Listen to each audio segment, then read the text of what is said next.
حدیث پاک میں آتا ہے کہ 3 گھر ایسے ہیں کہ جن میں اللہ کی رحمت کے فرشتے داخل نہیں ہوتے، اور جس گھر میں رحمت کے فرشتے داخل نہ ہوں تو اس گھر میں بے برکتی، تنگ دستی، دکھ اور تکلیفیں، غم، پریشانیاں، مصیبتیں یہ ڈیرا ڈال لیتی ہیں۔ وہ کون سے 3 گھر ہیں کہ جن میں اللہ کی رحمت کے فرشتے داخل نہیں ہوتے؟ نمبر 1، جس گھر میں کوئی جنبی شخص موجود ہو، اس گھر میں اللہ کی رحمت کے فرشتے داخل نہیں ہوتے۔ یعنی جس پر غسل فرض ہو جائے، چاہے اس پر احتلام ہونے کی صورت میں غسل فرض ہو جائے یا میاں بیوی نے ہم بستری کی ہو، تو غسل میں تاخیر نہیں کرنی چاہیے۔ تو جس گھر میں کوئی جنبی شخص موجود ہو تو اس گھر میں اللہ کی رحمت کے فرشتے داخل نہیں ہوتے۔ نمبر 2، جس گھر میں کتا ہو تو اس گھر میں بھی اللہ کی رحمت کے فرشتے داخل نہیں ہوتے۔ علماء بیان فرماتے ہیں، اگر کوئی شخص اپنے گھر کی حفاظت کے لیے، اپنے مال کی حفاظت کے لیے کتا رکھتا ہے تو اس کی اجازت ہے، لیکن وہ گھر کے اندر داخل نہ کرے بلکہ گھر کے باہر اسے رکھے۔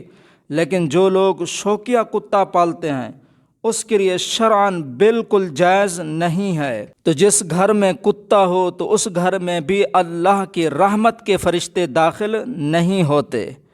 نمبر 3، جس گھر میں کسی جاندار ذی روح کی تصویر ہو، یعنی کسی پرندے کی یا جانور کی یا پھر کسی انسان کی تصویر ہو، اس گھر میں بھی اللہ کی رحمت کے فرشتے داخل نہیں ہوتے۔ آج کل گھروں کے اندر تصویریں لگائی جاتی ہیں، کسی پرندے کی لگا دی یا جانور کی لگا دی، یا پھر اسی طرح بعض لوگ اپنے گھروں میں اپنے بڑے بزرگوں کی تصویریں لگا دیتے ہیں۔ یاد رکھیے گا، تصویر چاہے اللہ کے ولی کی ہو یا پھر کسی عام انسان کی ہو، تو اس گھر میں بھی اللہ کی رحمت کے فرشتے داخل نہیں ہوتے۔ اور بعض لوگوں کو ہم نے دیکھا ہے کہ اسی طرح کی تصویریں گھروں میں لگا دیتے ہیں یا دکانوں میں لگا دیتے ہیں۔ وہ کہتے ہیں کہ ہمارے گھروں میں یا ہماری دکانوں پر برکت ہوگی۔ ایسا بالکل نہیں ہے۔ جس گھر میں کسی جاندار ذی روح کی تصویر ہو تو اس گھر میں اللہ کی رحمت کے فرشتے داخل نہیں ہوتے۔ تو ان چیزوں سے ہمیں جو ہے وہ بچنا چاہیے۔ تو 3 گھر ایسے ہیں کہ جن میں اللہ کی رحمت کے فرشتے داخل نہیں ہوتے۔ نمبر 1، جس گھر میں کوئی جنبی شخص موجود ہو۔ نمبر 2، جس گھر میں کتا ہو۔